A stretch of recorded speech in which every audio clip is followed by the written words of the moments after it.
Miss হবে না আপনার পছন্দের টিভি শো। দেখুন জি5 অ্যাপে একদম ফ্রি। ভোগের থালায় খিচুড়ি চাটনির সাথে পায়েস দিলে যেমন লাগে না, ঠিক ওই রকম লাগতে খেতে।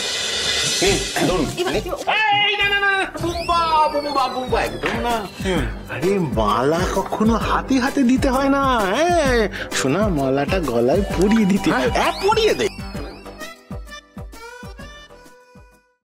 না, মালা আমার আনার কথা ছিল, পরানোর না। বুম্বা দাদা দেখো তো।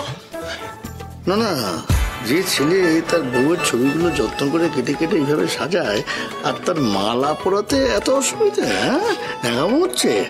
আমি যেটা বলছি শোনো, যাও মালা পরা গিয়ে। শোন, আমি হলে না ওরকম 100টা। কিপটে বুড়ো একদম বানিয়ে বানিয়ে না গল্পগুলো বলবে না, বুঝেছো? বিয়ে বাড়ি তো পড়েছিল, অনেক বিয়ে বাড়ি পড়তো। কেমন আমি বলেছিলাম যে আমাকে শুধু একটা জুঁই ফুলের মালা কিনে দাও, দিয়েছো? করনি। কি করেছো? 5 টাকার প্লাস্টিকের ফুলের মালা কিনে দিয়েছো। ভাগ্যিস আমার মুম্বা ছিল বাবা, সেই জন্য আমার কান গলা হাতটা এখন খালি নেই। লক্ষ্মী সোনা ছেলে, সব সোনা ছিল অতীত, ওগুলো সব পেপার বানিয়ে দিয়েছো তুমি। 5 টাকা গোল্ড পেপার সবই তো মনে পড়ছে। জুঁইয়ের মালা, পুটির মালা, আমি যে বাটকারার মতো ভারী ভারী সব সোনার গয়না কিনে দিয়েছি, কানের, হাতের, এই গলার, সেই সব কথা একবারও বলছো? ওইটাই তো বলছি ওগুলো ছিল কিন্তু এখন অতীত। ওগুলো তো পেপার গোল্ড হয়ে গেছে, মনে নেই? যাকে যেটা বলছি শোন, তুই মালাটা পড়া। এই না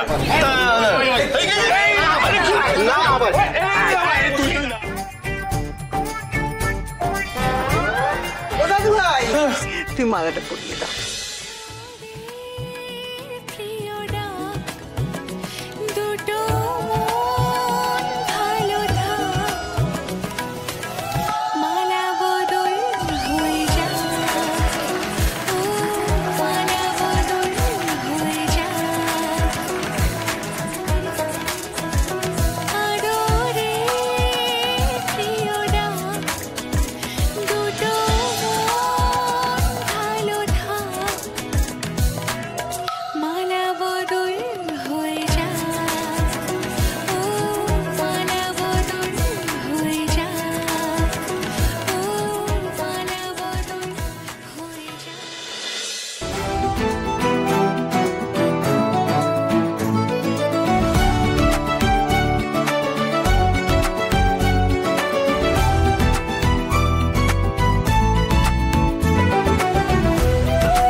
মল এই না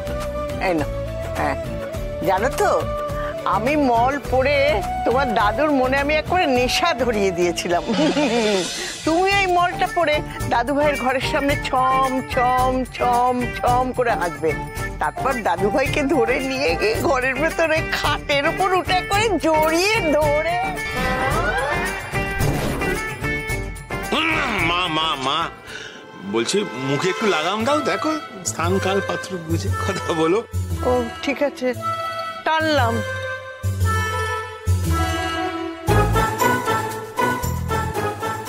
আচ্ছা পায়েস কই?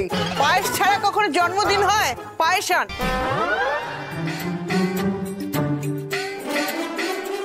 এই বাবা, সবাই পায়েস আনতে চলে গেল, এক কুয়ো পায়েস হয়েছে নাকি?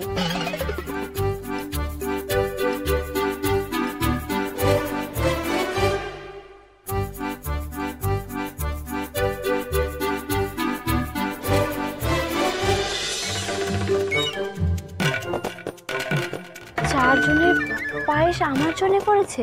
শোনো, পায়েস আমি বানিয়েছি। আরে দাদা, আসল পায়েস তো আমরা বানিয়েছি। এবং বল, এই ডুপ্লিকেট পায়েসগুলো কে বানালো? হ্যাঁ, আমরা তো আসল পায়েস বানিয়েছি। আসল পায়েস যেটাকে তোমরা আসল পায়েস বলছো না, ওটা পায়েস হয়েছে নাকি? ওই কাপড়ে ভাতের ফ্যানের মার দেয় না, সেটাও এর থেকে খেতে সুস্বাদু। পরম শত্রুর জন্মদিনেও যেন এরকম পায়েস তাকে না খাওয়ানো হয়।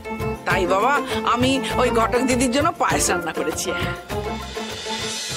মা পায়েস করতে জানলে আমি আর তাহলে পায়েস করতাম না। বাবার ওই অপূর্ব পায়েস দেখি তো আমি পায়েস করতে বাধ্য হলাম।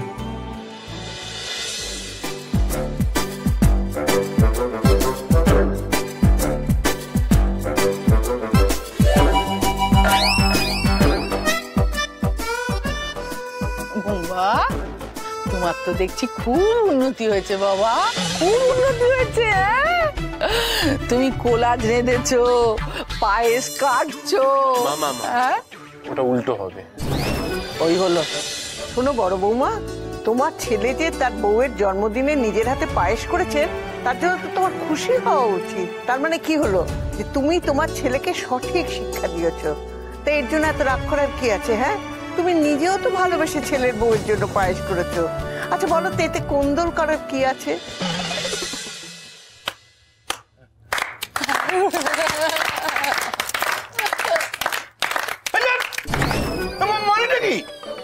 মানে আমি তো পয়সা খরচ করে দুধ কিনে, চাল কিনে, বাদাম কিনে, কিশমিশ কিনে, চিনি কিনে পায়েসটা বানালাম। তারপরে আবার খরচ করে আলাদা আলাদা করে পায়েস করার কি দরকারটা ছিল বুঝতে পারছি না। আরে গবা, তোর উপর ভরসা করা যায়, কিন্তু তোর পায়েসের উপর নইব চ।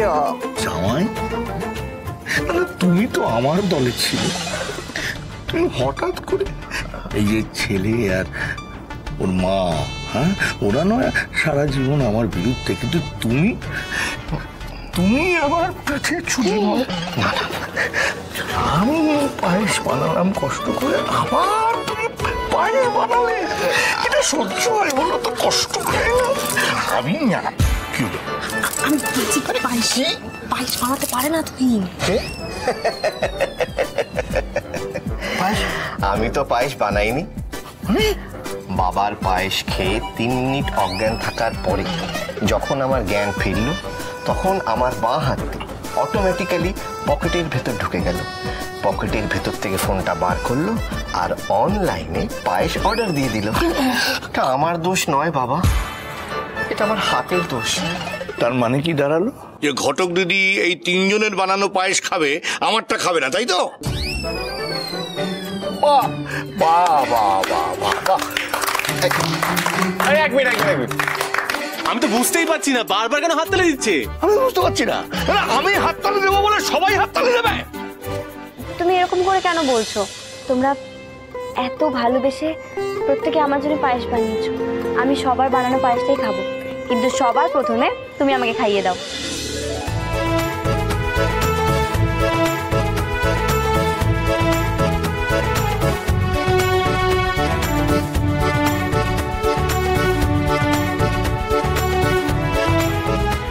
ওই ভোগের থালায় খিচুড়ি চাটনির সাথে পায়েস দিলে যেমন লাগে না, ঠিক ওই রকম লাগছে খেতে। খুব ভালো লাগছে বাবা।